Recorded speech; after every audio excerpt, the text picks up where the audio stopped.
Okay, everyone. So we are here with today's Dhamma talk, and you may settle down and say sadhu to start.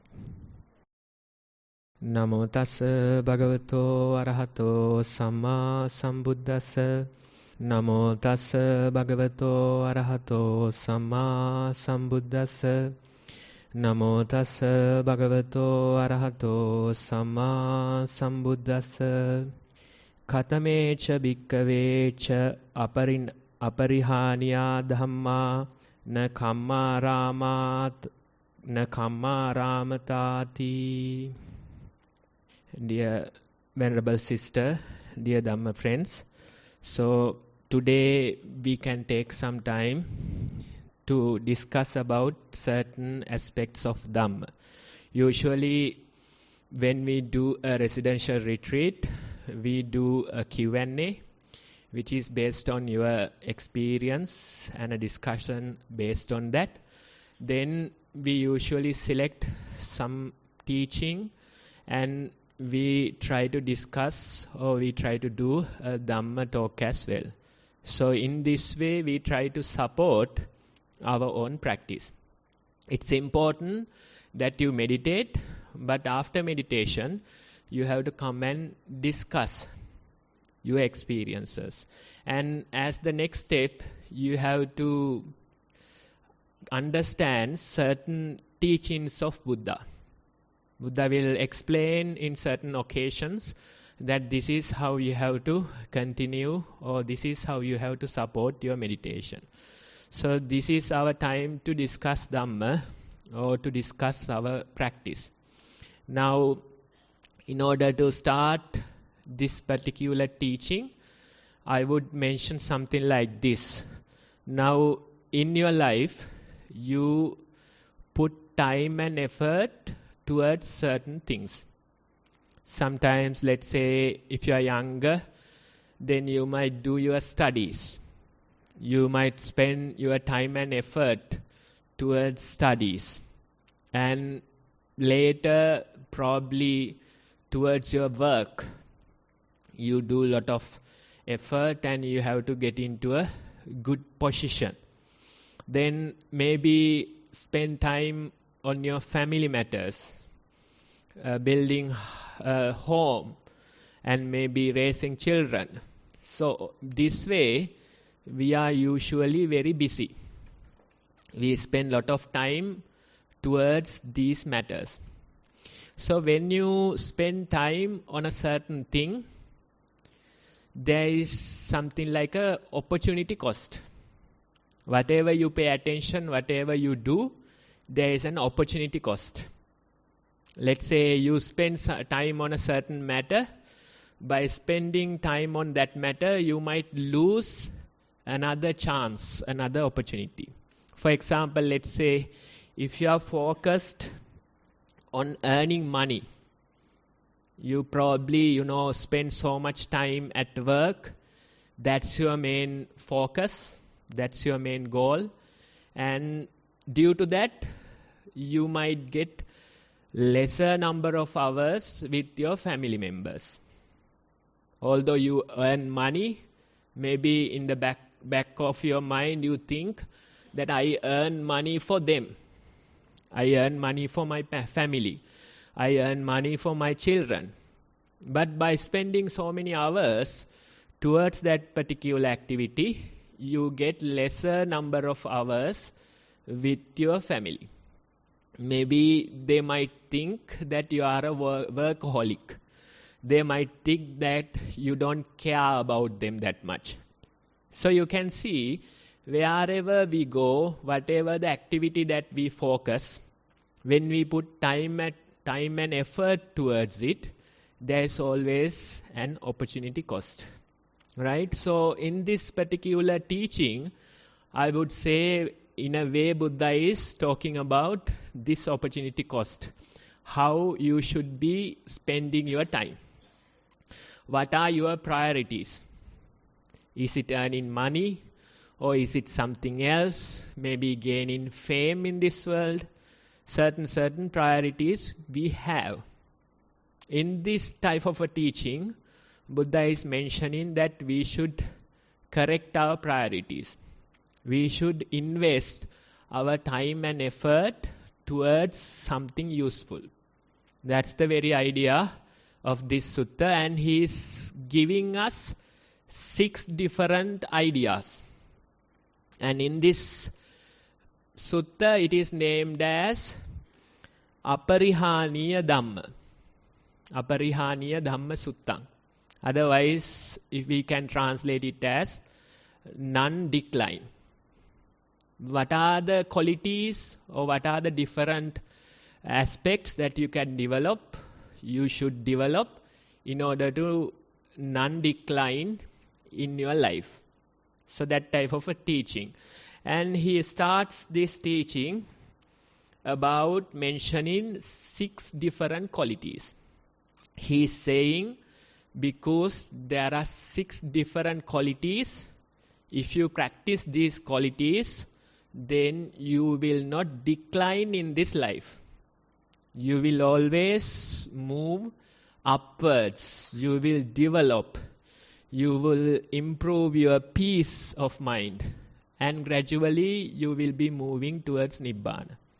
So in a way, he is suggesting us that we should be spending time on certain things. And he is suggesting us that we shouldn't be spending time on these matters.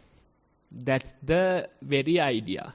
So you can see, in a way, what is the thing that will give you the lowest opportunity cost?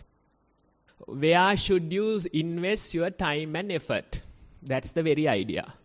If you can invest your time and effort at the right activity or right thing, then you won't decline in this life. So we have to make sure, as meditators, as practitioners of Dhamma, we should be prioritizing this very practice. Otherwise, you won't be spending so much time here. You won't be doing a residential retreat. So your priorities has changed, and you are focusing towards Buddha's teachings, and you are moving towards Buddha's teachings. Now today in the morning time, I went to Colombo for this 1 hour program at a bank, and that staff, probably like 150 people, they were there for the session. Only 1 hour, right? And that's their lunch break. Once a month, they spend 1 hour during their lunch time for the practice or towards the practice. And some people, they spend time on their poya days. They go to temple, they listen to preachings on poya days only, right? Maybe some people, they try to protect sila or protect precepts only on poya days, right? So different types of priorities. So those people, during their busy work day, they spent 1 hour towards the practice of Dhamma. And they expected the preaching. They don't know about the practice. They don't know what meditation is. Instead, they usually prefer listening to Dhamma.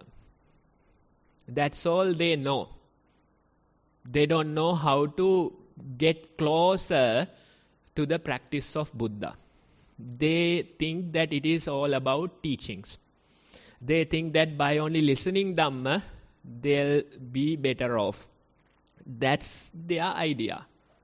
But when you go deep into the Buddha's teachings, although on the surface, listening to Dhamma or otherwise all those activities, all those pujas are mentioned, when you go deep into the teaching, you can see it is very much practical. Whatever the philosophy, whatever the Dhamma that somebody preaches, it should be practical in your lifestyle. That is important. Otherwise, it's some kind of a belief. How do we apply this teaching into my life? How can I relate this teaching into my life? That very understanding is important. So when it comes to meditation, it is all about applying this particular teaching in your life. The mindfulness practice is all about how to apply this teaching, how to train this mind, how to make it more peaceful. That's the very idea. So if you spend time on such a matter, then the Buddha assures you your time and effort is not wasted. Probably you might not earn so much money, but you'll have the peace of mind. You might not be spending so much time trying to find worldly fame, but instead you have found the peace of mind. That's the very idea. So in this particular sutta, the very first quality, katamecha te bhikkave cha Aparihaniyadhamma. What are the 6 qualities that lead to non-decline?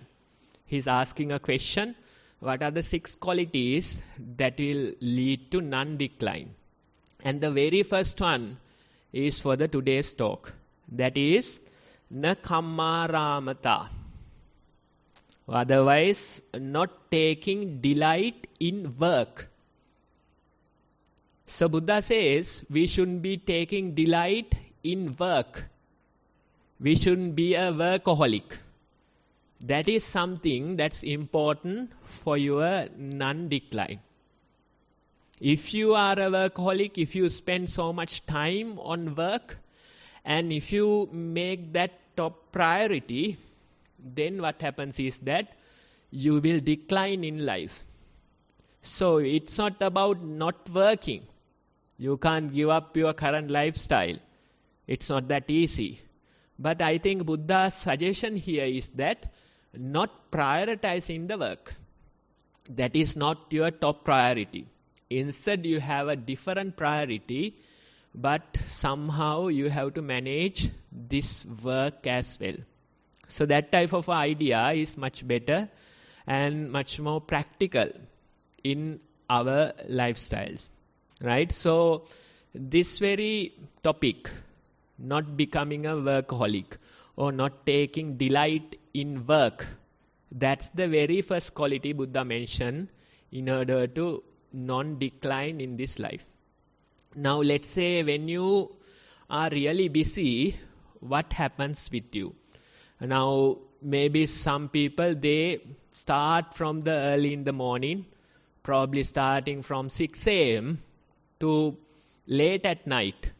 They spend so many hours at work. And they continuously go on trying to complete each and every task.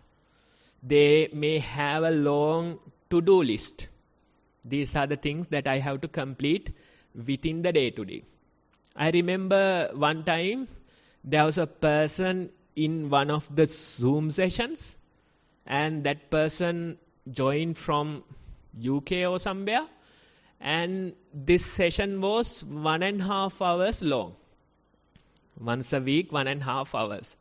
And this person was saying something, sharing their own views about the program. And he was telling that he was a very busy person. He has many things to do. He has a business to run. And he was telling that this 1.5 hours is a waste of my time. Right? Because I can do something better. I can do something productive.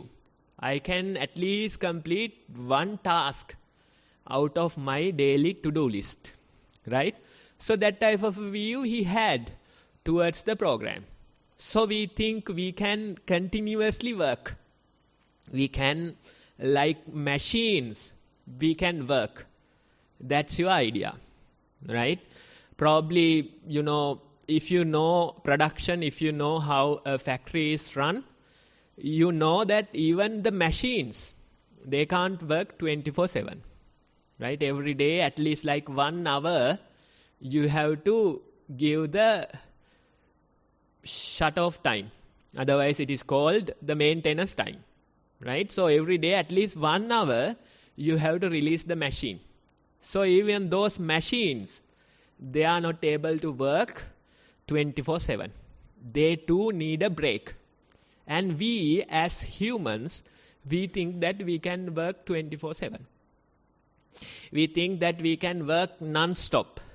We think that we can manage such a lifestyle, right? So this attitude, this very attitude of working non-stop, maybe there's some relation with that Bible story, right? There's this story about Adam and Eve, and they took a fall, and due to some mistake, the God cursed at them. And what was the curse? What was the curse? The very curse was that by the sweat of your face, you shall eat bread. So by working, by sweating, that's the only way that you will earn your food. So that was the curse upon them, right? Probably earlier, when they were in paradise, they were living much more peaceful life. They were having some relaxation time or me time. But when they come to this world, they came with a curse. And the curse was to work non-stop. And that's the only way that you can earn your bread, right? So you can see probably that attitude is continuing for so many years, so many decades, right? So you can see that all of us, we think that we should be working non-stop. That's the only thing that we know. And when we work like this, we try to find meaning of our life in the work we do. That's our value. And by doing that work, by completing those tasks, that's how we can find meaning in life. Right? Now, for example, this week, when you take a break from work, you might feel that certain parts of you are missing. Right? Something is missing, you feel that. Even within a day, you start to feel that you need to do something about it. Right? That work attitude might come. That work attitude will ask you to, do something. Try to spend some time on doing something. That type of a thing is there. And when you don't do, when you don't have to earn your bread here, you feel like some part is missing. You feel like, certain part of me is not there. You feel this void. You feel this emptiness. You don't like it. Right? So, in a way, we try to find meaning of our life in work. By doing those activities, by doing education, by doing other things, we find meaning in our life. Right? So that's the usual attitude. And when you work non-stop, when you continuously do working, most of the time you are in this compulsive unmindfulness kind of a state. You don't know what you are doing. Like a machine or like autopilot, you are continuing your daily activities. Right? So that type of a there.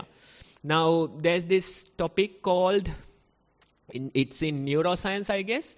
It's called default mode network, DMN. And when you research into that, they say whenever you work like a machine, whenever you are not engaged in the present moment, this default mode network gets activated in your brain.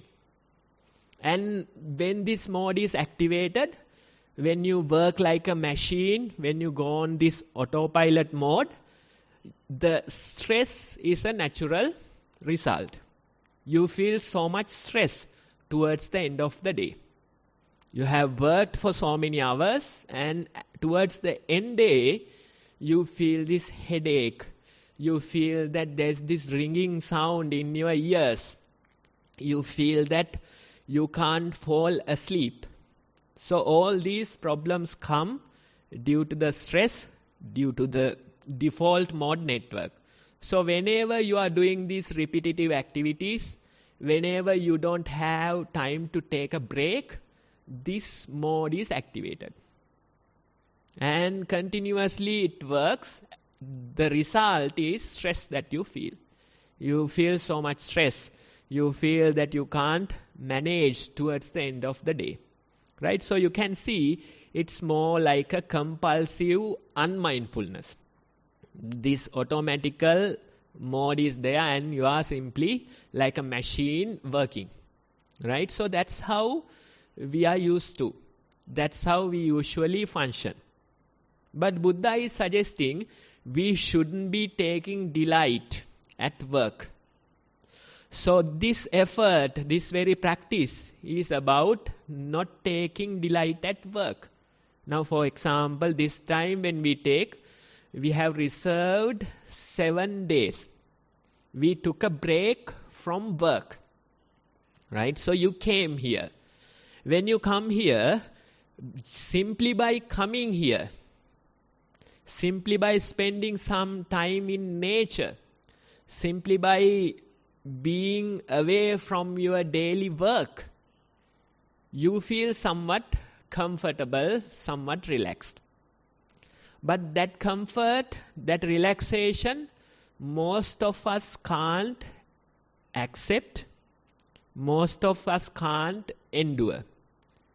What is the reason? The reason is that your mind, you have trained it to work non-stop.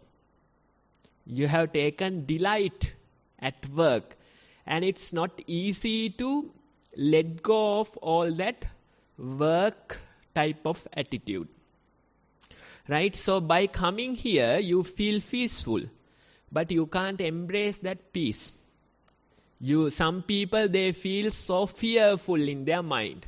They are struggling with fear. Some people, they can't even close their eyes.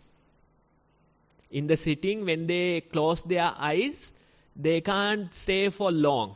They feel fearful. They feel like something might happen to them.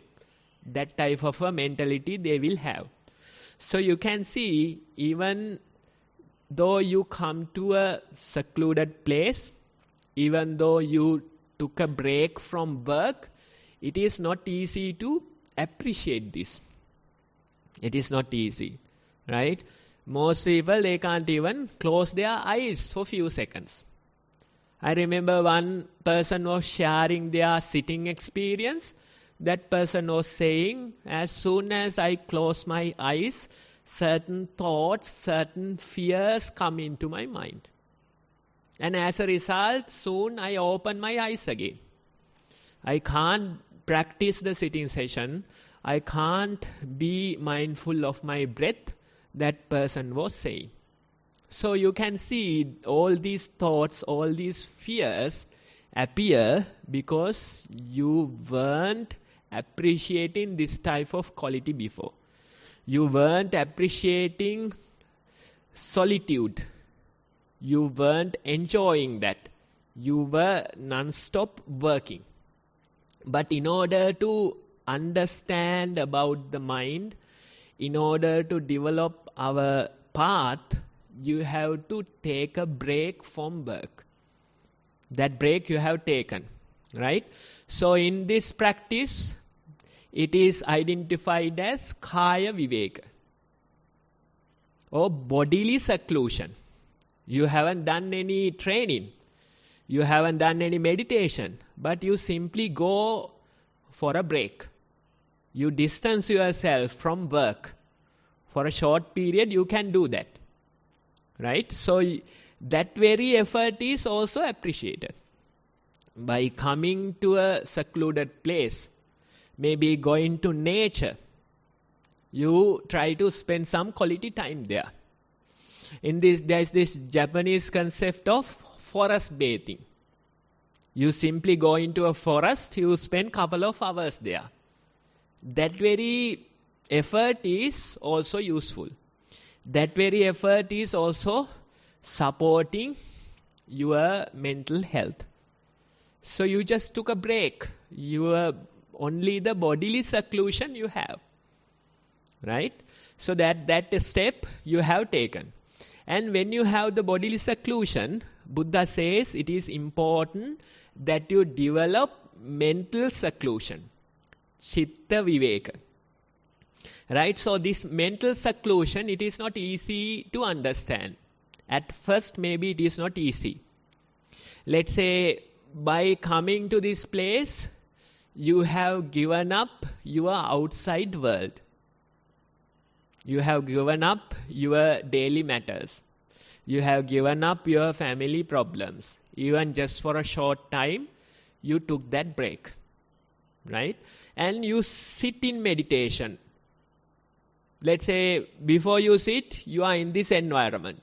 So you have certain disturbances, certain troubles from the surrounding environment. For example, the monkeys. Right? Monkeys come, they make noises, all those irritations come. Then sometimes the leeches. Right? No leech bites yet, no? Right, it will come, don't worry. Within next few days, you get to experience that as well. Right? So, probably leeches, they also bite and suck blood. So, all those little troubles. The heat probably. These days, it's very hot and humid. So, that weather you have to bear. Right? So, little discomforts are there, little troubles are there. But compared to your family life, compared to your work life, this is a great break. Right? It's only little irritations you have. But still you have those little irritations. And the practice suggests that you sit comfortably. And when you sit comfortably, you can close your eyes for a while. While closing your eyes, you bring your attention to the breathing. And this is not forceful. You have to understand, most of the people, as meditation, they think it's about doing. You have to do a lot, right? It's like, you do the walking, you do the sitting. It takes a lot of effort and energy for some people. And they feel like going to a gym, right? Doing a full day of meditation, they feel exhausted towards the end of the day because so much effort and energy went towards meditation. But although you feel like it is all about doing, when you know meditation, you get to know that this practice or the meditation practice, it's all about non-doing. This mindfulness, you are not trying to do much. Instead, you try to appreciate the non-doing part. Let's say you sit in meditation. You make yourself comfortable. You close your eyes gently. And when you sit for a while, naturally you start to feel the breathing. You don't have to do much. You sit, you become comfortable. Let the breath come to you. Not the other way around. You don't have to chase after breath. Instead, let the breath come to you naturally. That approach is much better. Let's say even the walking, although you walk, although it feels like so much effort, naturally you allow the body to walk. You allow the body to walk at a natural rhythm. And gradually you try to simply notice that the body is walking. You are not going somewhere. You don't have a destination. Instead, you simply try to appreciate the journey. That's the very idea of mindful walking. So let's say you sit in meditation, you become comfortable, you simply appreciate that. You go to the walking path, you become comfortable, you simply appreciate that. That is the very practice that we are doing. And naturally the breath appears in the sitting. And when you bring your attention to the breath, let's say for a moment you were able to observe the breath. Now even in today's discussion, all of you could observe at least a single breath. Your complaints were that you couldn't continue for many breath cycles, right? Forget about continuing. At least for a single breath, you can be mindful.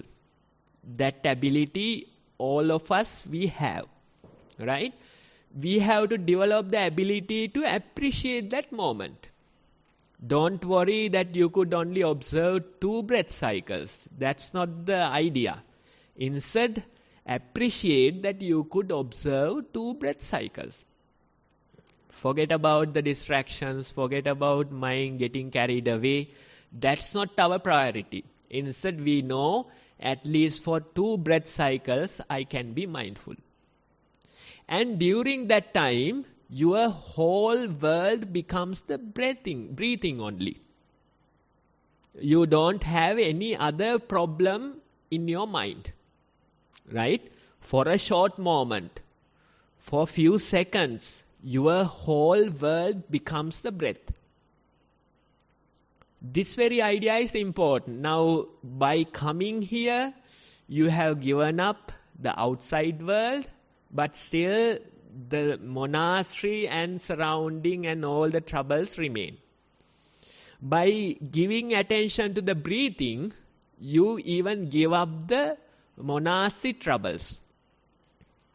You simply feel the breathing and that becomes your whole world. So you can see, by holding on to the breath, we have given up the rest of the world. But it lasts only for a moment. Next moment again the world appears. Next moment again the thoughts appear. Next moment again the surrounding noises appear. But we shouldn't be complaining. We should be appreciating that very moment that we can give up the whole world. By attaching ourselves to the breathing, for a moment we have given up everything else. Right? So your world becomes the breath only. The rest of the world you have forgotten only for a tiny moment. And this very ability is considered as chitta viveka, or otherwise mental seclusion. So you came here, you sat in meditation. By bringing your attention to the breathing, you were able to give up the rest of the world. Right? And when you continue this very practice for a while, let's say 15-20 minutes, you were able to bring your attention to the breathing. Distractions come, but repetitively you return your attention to the breathing. What happens is that due to that very effort, the world becomes much more peaceful.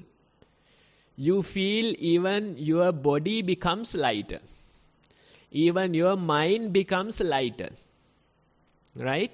So this is not permanent, but still for a short while, you feel that your mind is at rest. That very experience is considered as mental seclusion.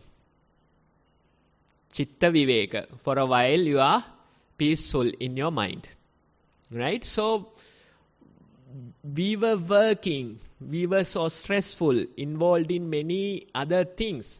But now, due to the practice, we have given up our work, we have given up our family matters, and for a short while, we feel much more peaceful and comfortable.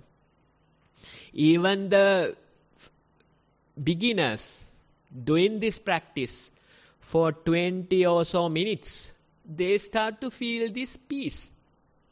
They have been doing so many things. They have been working, learning all those things, but they took a small break from that work.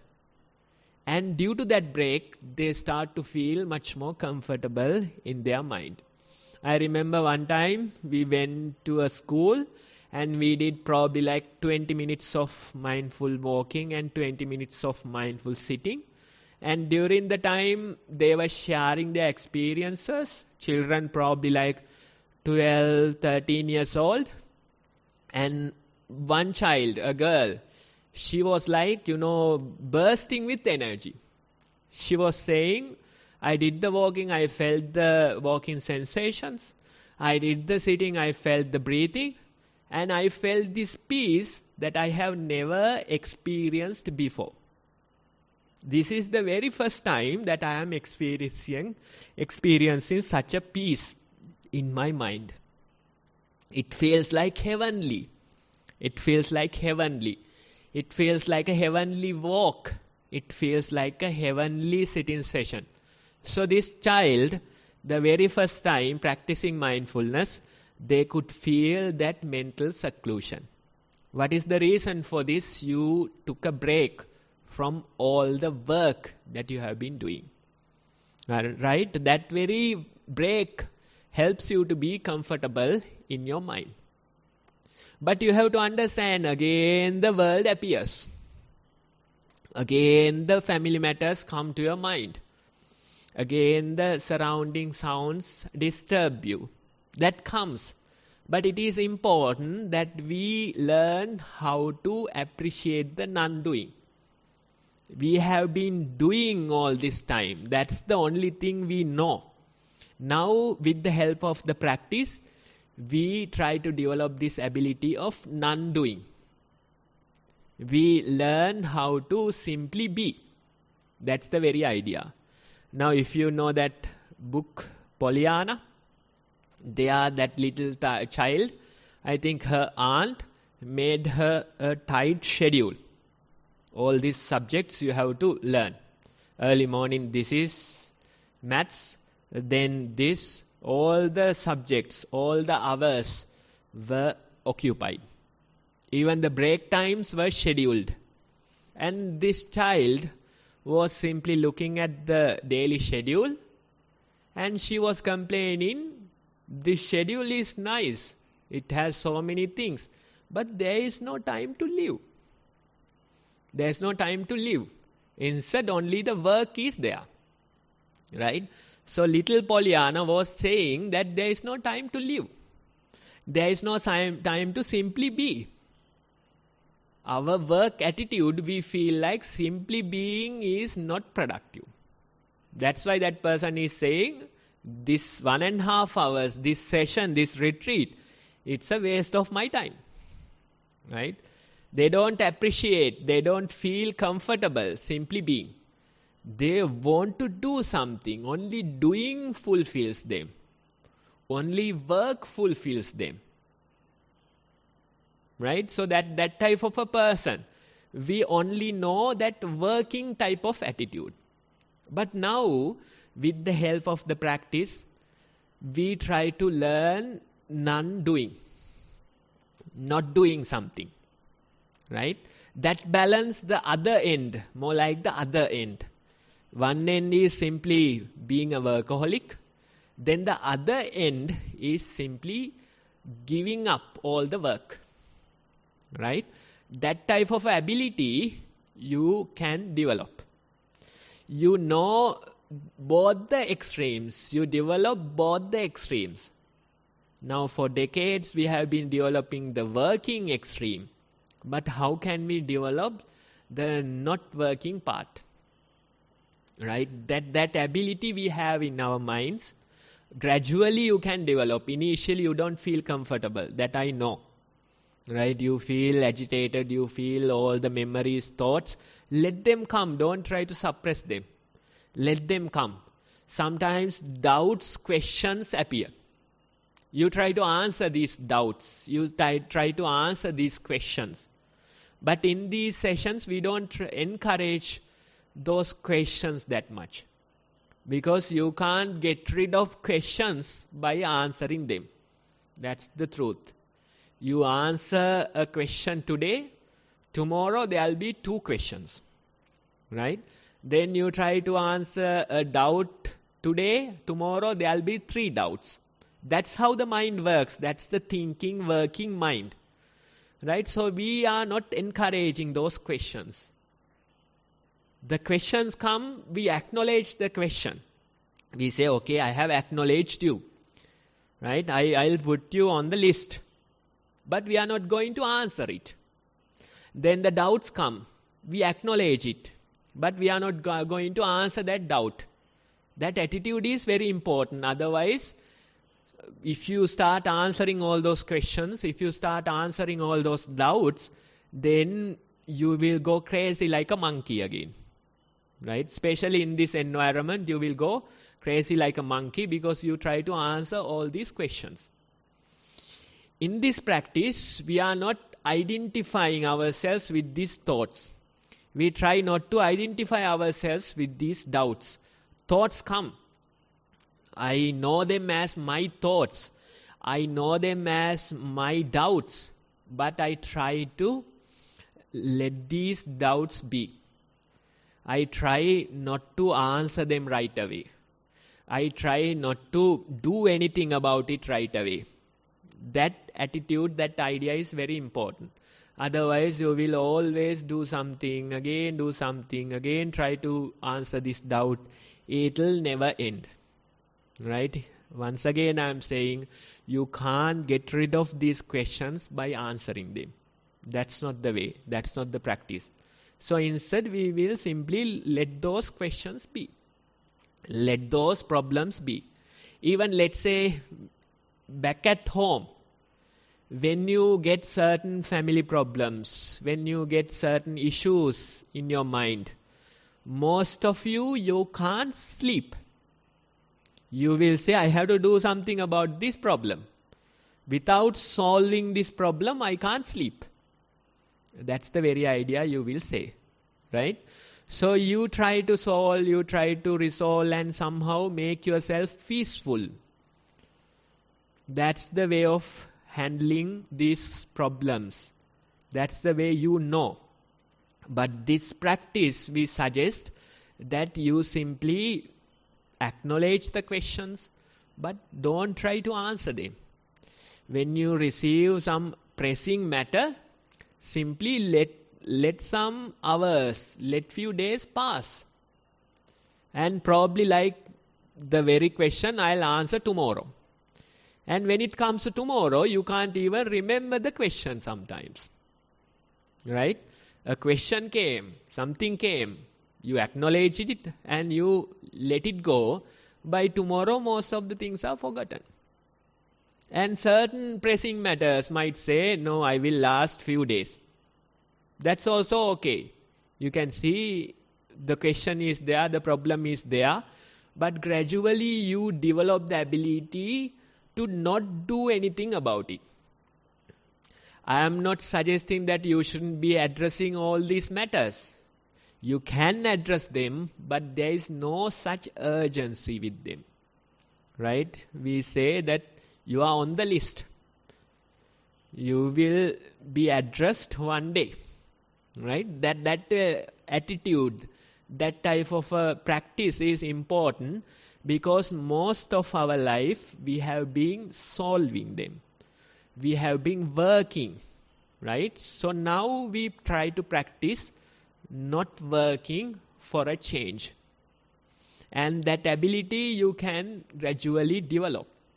That ability, that potential, you have it in your mind. And the other problems will come and other people will come and complain. They will say, now you are like a rock. You are not solving these problems. You are not addressing our matters. They will complain. They will try to get an answer out of you. But you simply experiment with these things and see. And most of the time, those people, they will find a solution themselves. Some people, they come and ask for advice. Some people, they want us to solve their problems. But most of these people, our experience is that they already know what they want. They try to go to different people, they present the same question and see which answer matches their own opinion. And they will say, that person told me, so I did this. Right?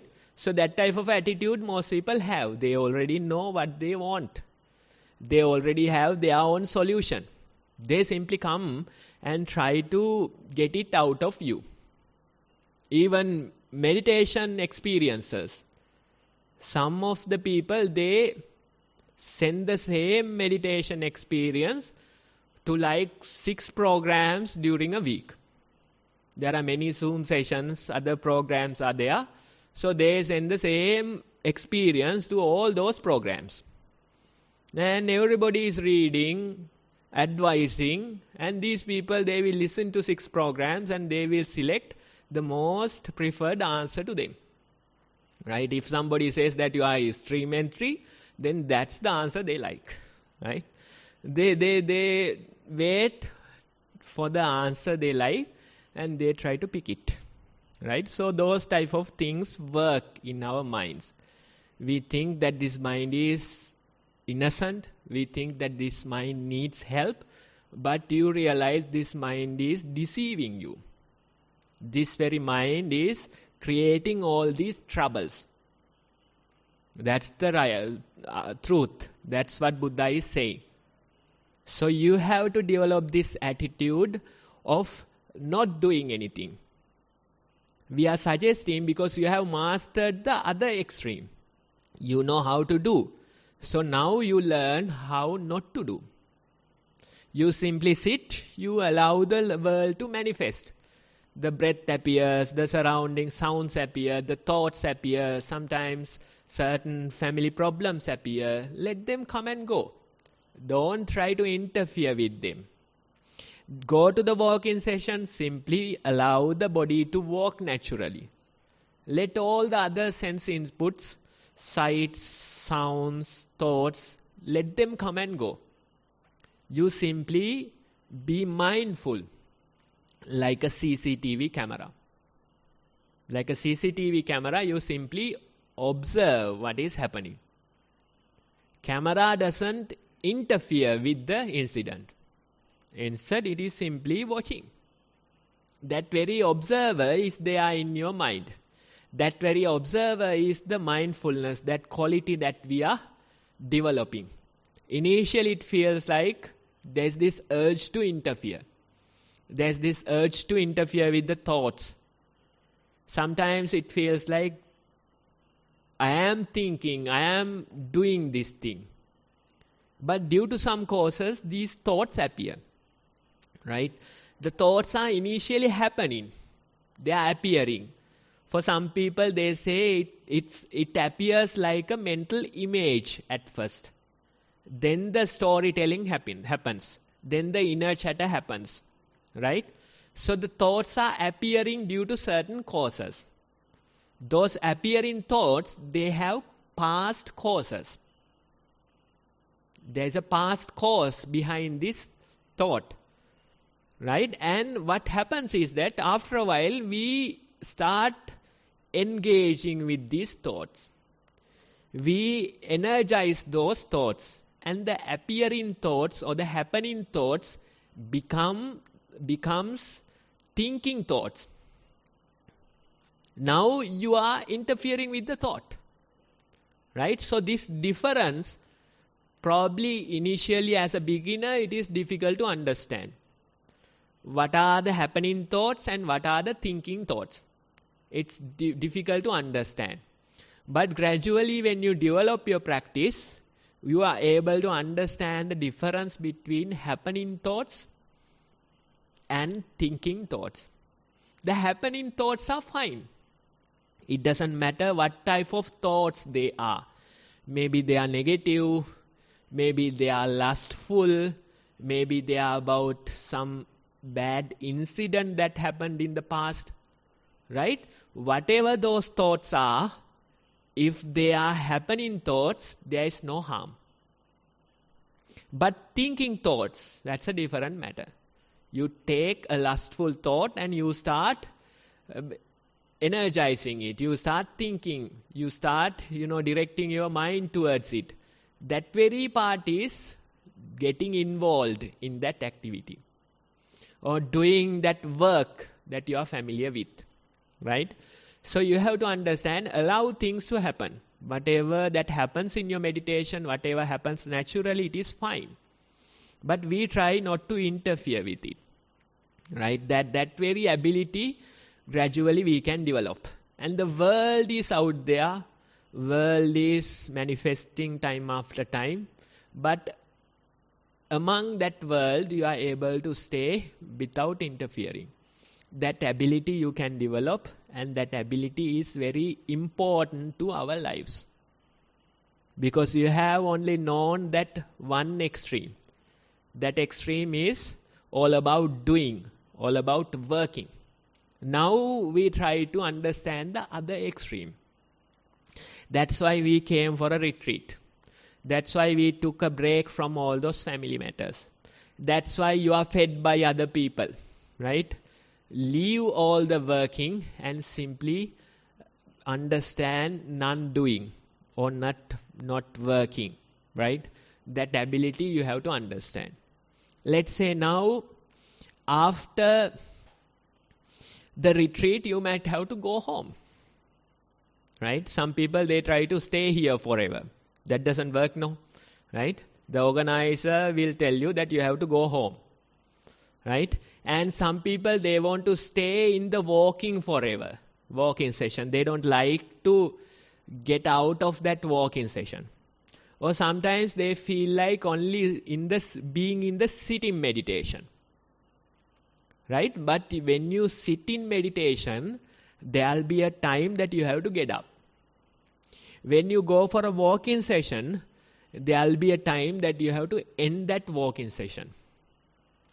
When you come for a retreat, there will be a time that you have to go back home. And when you enjoy the environment, let's say the forest, there is a time that you have to go back to the city, right? And that going back to that usual chaos, going back to the usual family matters, going back to the city life, most people think that their practice was given up in that process. They feel like, I was fine in the forest, now I am back at home. I was fine in meditation, now I have to work, right? That trouble comes.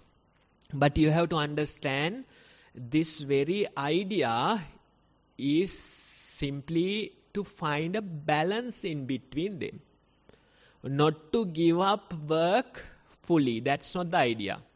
Instead, you know how to relax, how to simply not do. And when you do, you know the proper balance. You understand both extremes and you are able to balance yourself amidst all these troubles. That's the very idea. Even becoming a monk, you can't simply not do in your lifetime. You have to do certain things, right? You go to the monastery, you will see that you have to sweep your garden. You have to keep it clean and tidy.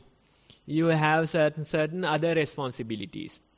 Then for some, there are teaching responsibilities, right? Always you have to work in order to live. There's this saying that there is no free lunch, right? Whatever it is, you have to earn. That's true, right? But we know how to balance ourselves. That's the important thing. You go back to work, you know how to do them with little mindfulness.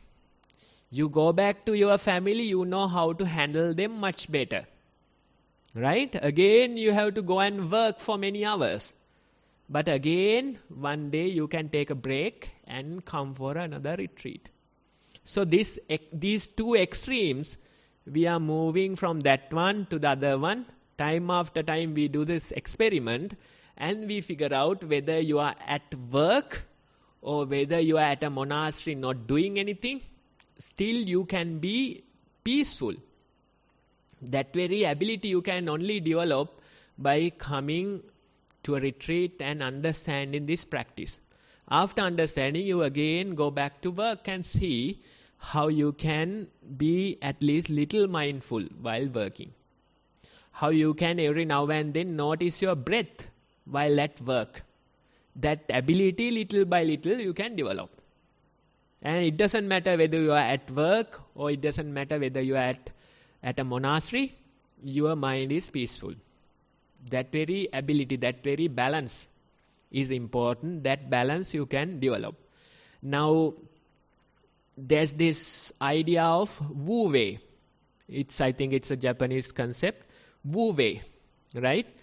Some people say it's as non-doing. Wu Wei means non-doing. That's their definition for Wu Wei.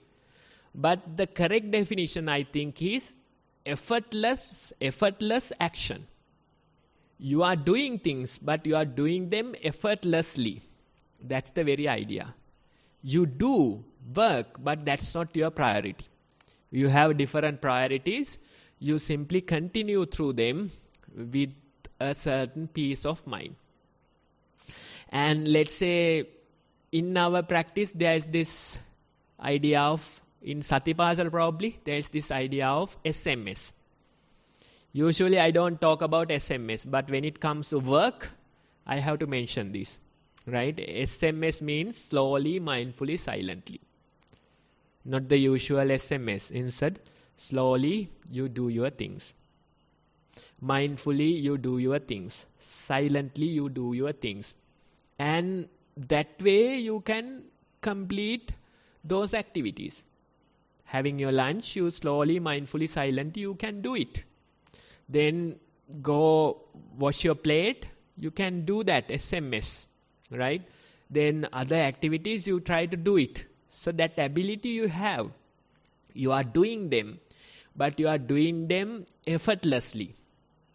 You don't exhaust yourself, you don't drive yourself crazy due to all this work. Right?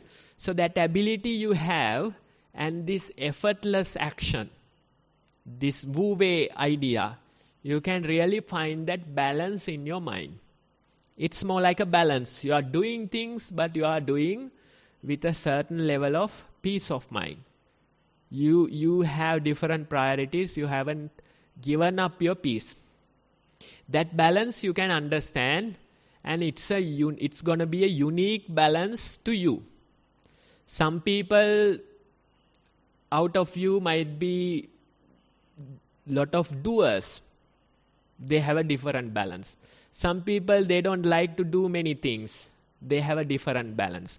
So you yourself has to find that unique balance, that effortless action. You do things, but you do them effortlessly. You do them protecting your peace. That ability you can develop. That ability is important. You go back to work, you do your things, but you know that you have to remember mindfulness. You deal with your family members, you simply try to be mindful among them. Right? So that ability, little by little, you can develop. And when you develop that ability, I think you won't be taking delight at work. You do them for the sake of doing, but your priorities have changed. Some people, they would prefer changing their lifestyles a bit. Earlier, they have been working for so many hours. They say that I took a break from that level of working. Now I work lesser number of hours. I get to spend more time with my family. I get to enjoy the nature. That way they have changed their lifestyle. They only knew the working part. They got to know non-working, non-doing in the meditation. And gradually they balance themselves to a place where they feel much more comfortable. And that's simply by changing your lifestyle, probably changing your priorities. Still you earn, still you deal with family matters, but your priorities have changed. That idea is important. right? So you can see, if you want to improve, if you want to experience incremental levels of peace, this is the way. Buddha says, non-decline. If you develop these qualities, then you won't decline in this life. The very first quality is not taking delight at work. We work, but that's not our priority. Instead, we know how to not do when it is necessary. How to simply be like a rock when certain things trouble you, right? That can even protect your life sometimes. All these arguments, all these anger, rage, those type of situations, most people, they get carried away. They can even lose their life at such a moment. But when you know when to stay like a rock, when you know when not to interfere, that very ability will help you to be much more peaceful, protect your energy, and direct that energy towards the valuable things, the important matters. Right? So that's the very first topic. I hope today's Dhamma talk is useful. And starting from tomorrow, we will see the remaining topics that we have to discuss. Thank you for listening.